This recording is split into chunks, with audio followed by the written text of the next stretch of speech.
Let's move on from the update coming in as far as TFS is concerned to some stock-specific news.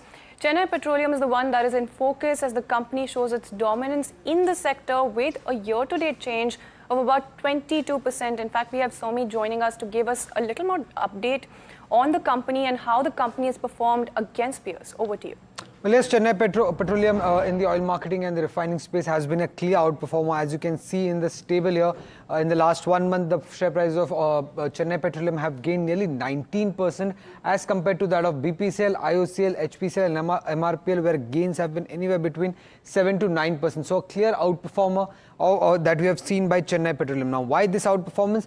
Because of the rising or the higher Singapore gross refining margin and gross refining margins on a sequential basis. Now, if you look at the Singapore gross refining margin, they are the highest in the last 7 quarters. In the first quarter of FY26, they have averaged at around $5, which is the highest that we have seen since the third quarter of FY24. And so far in the second quarter of FY26, they are averaging around the $5.1 per barrel mark. Now, what is a GRM? That is the gross refining margin. This is what an oil refiner earns by processing every barrel of crude into usable products like diesel, petrol and ATF. And why Chennai Petroleum here is gaining? Because all oil marketing companies like IOCL, BPCL, HPCL, MRPL and Chennai Petro do the same thing of refining crude. But why Chennai Petroleum is gaining here? Because it's a pure play refiner, unlike the other oil marketing companies like IOCL, BPCL and HPCL, and it produces more of high margin product like diesel. As you can see, the production slate of Chennai Petro when compared with the average production slate of other oil refiners, it produces diesel more. It produced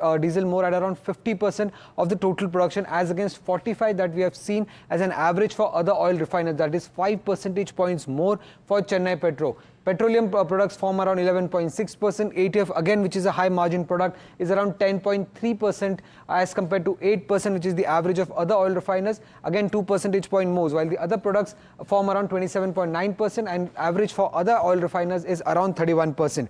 Now, why diesel margins are higher?